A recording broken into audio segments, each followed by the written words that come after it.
Okay, so I did my compendium on transracial adoption.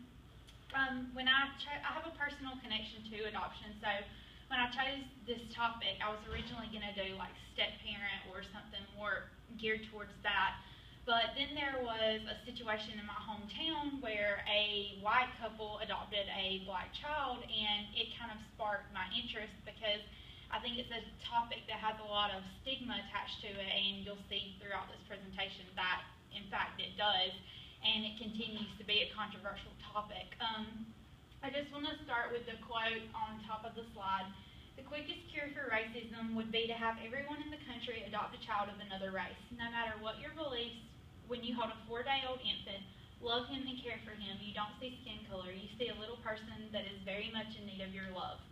Robert Dale Morrison.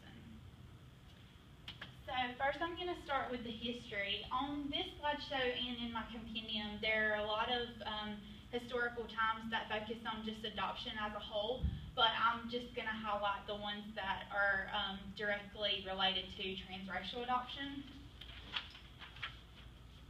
During the time period of 1945 to 1948, there was an overwhelming sense of sympathy from the Americans for the children that were left orphaned and displaced due to World War II and the Cold War. This was the point in history that international and transracial adoption really began to rapidly grow. The first publicly recorded documentation in the U.S. of transracial adoption was in 1948 in Minneapolis, Minnesota, when white parents adopted a black child. Up until this point, the majority of adoption agencies enforced policies and practices that actually discouraged transracial placements based on the belief that race matching, which is, of course, placing the race of a child with parents of the same race, would increase the chances of a successful placement and a good relationship between the parents and the child.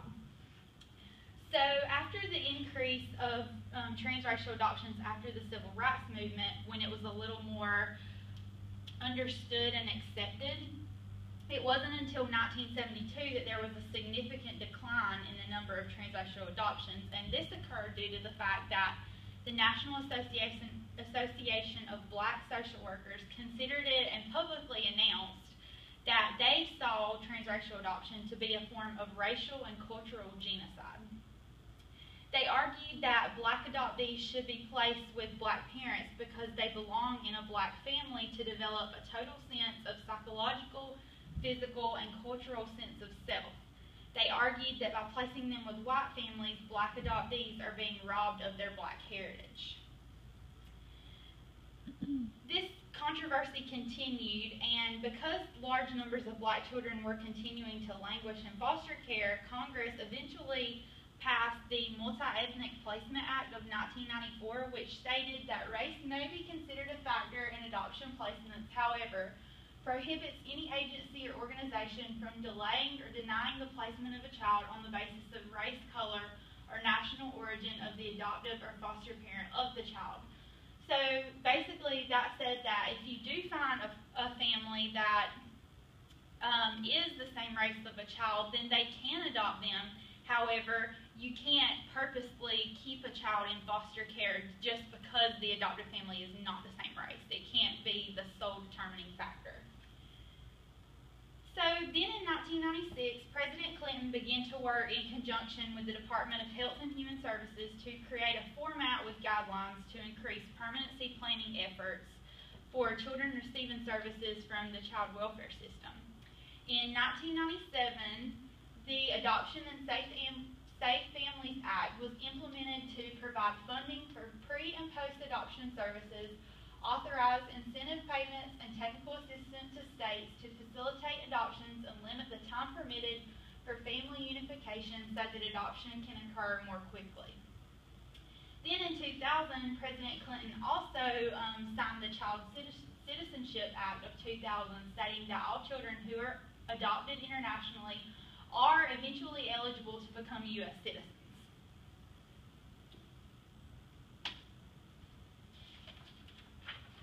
Okay, so in the United States, transracial adoption typically includes African American, Asian, or South and Central American children being adopted by Caucasian families. That is the most common.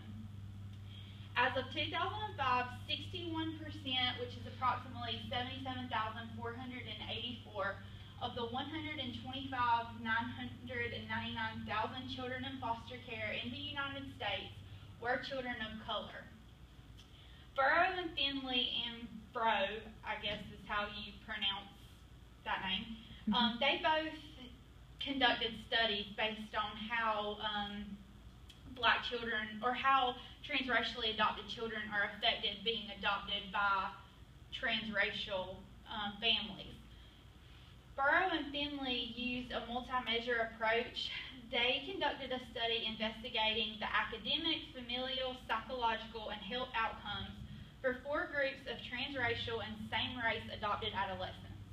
Various comparisons of mean levels of adjustment consistently revealed that there were no significant differences between groups of transracial adoptees and same-race adoptees. Therefore, conclusions from this study, as it says on the slideshow, suggest that racial differences between parents and adoptees do not harm the normative development of children, as was one of the controversial ideas like the National Association of Black Social Workers. Rowe conducted research where adopted children participated in a 90-minute interview in which they were asked a series of questions designed to explore issues of adoption, race, identity, adjustment and peer, sibling, and familial relationships. Most of the transracial adoptees who were placed as young children and have now reached adolescence are developing without the problems predicted by opponents of transracial adoption. Most were found to be well-adjusted and have a high sense of self-esteem in their transracial family. And for the majority, the adolescent adoptees in the study appeared to be doing very well in normal development. Their overall development did not appear to be unusual or concerning.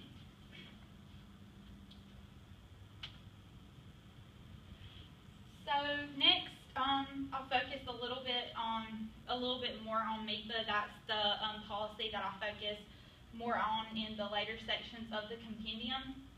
Congress passed the Howard M. Metzenbaum Multi-Ethnic Placement Act of 1994 out of concern that racial matching policies had contributed to a delay in placing children of color in adoptive homes, thereby discriminating on the basis of race. At the bottom you can see foster children wait about an average of 3 years to be adopted, but African American children typically wait longer than children of other races. The 1994 proposal of MEPA was quite controversial. There were a lot of supporters, but were an equal number of opponents.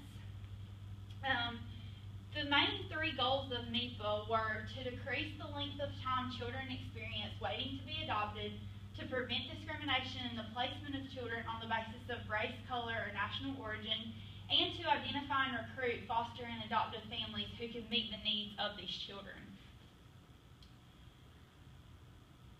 Although for decades policies recognized race and ethnicity as legitimate factors in the consideration of evaluating a child's need and the ability of a family to meet those needs, but some continued to argue that race-matching policies were having a severely negative effect on children of color by delaying or denying adoptive placements. So MEPA was very well needed.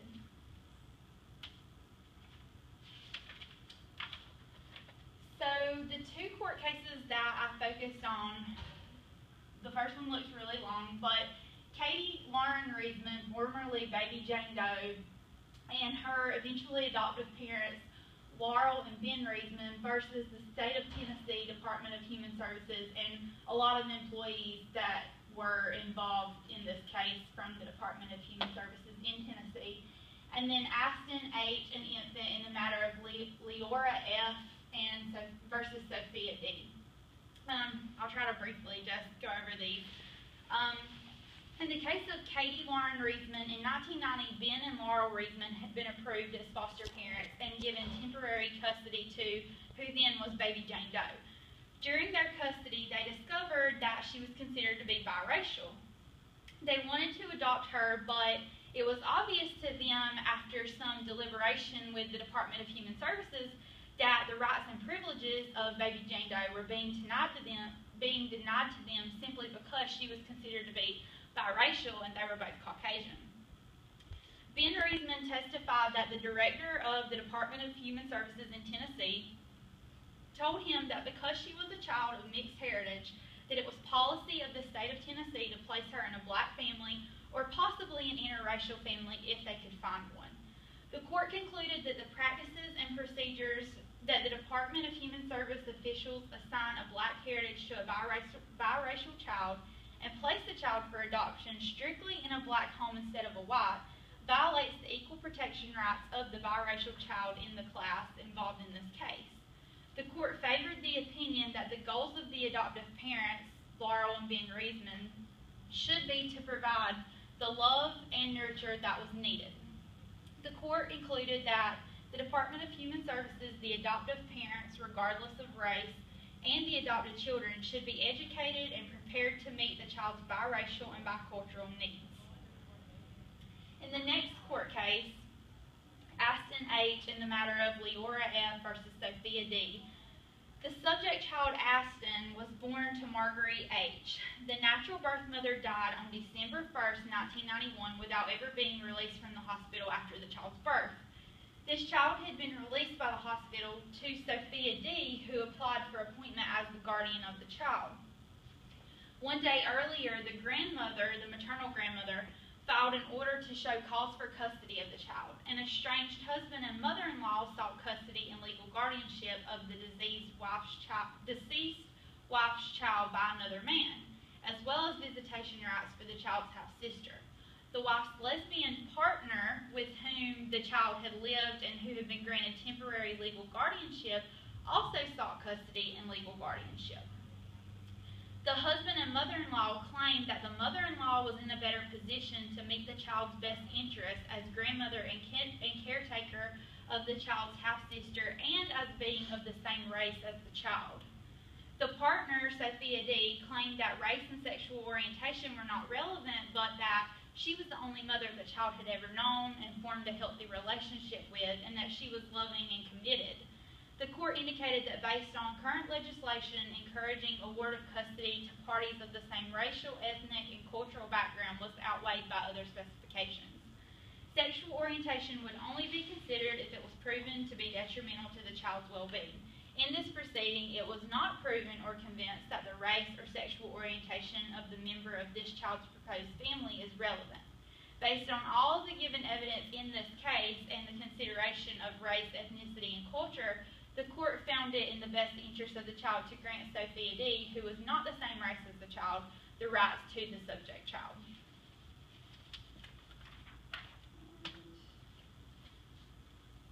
So, major transracial adoption continues to be an extremely controversial topic from the first time it was documented up until this current point in history. The main reasons for the opposition of MIPA are that it harms black adopted children, it harms the black community as a whole, and it harms the adopting parents. Supporters of MIPA argue that it provides unique benefits for the child, it benefits society in general, and it benefits the adoptive parents.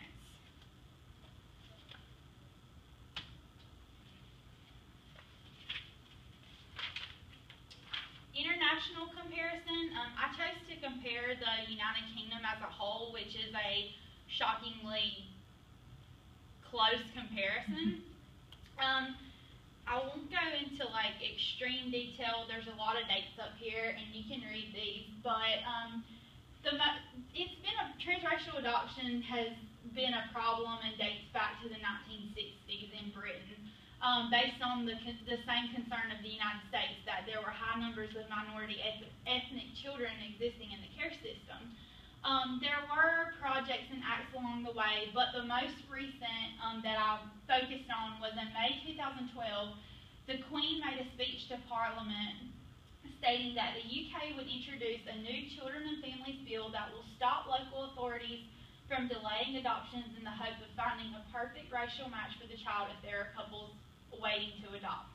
This proposed policy was based on recent data from England showing that African American children are 3 times less likely to be adopted than Caucasian children.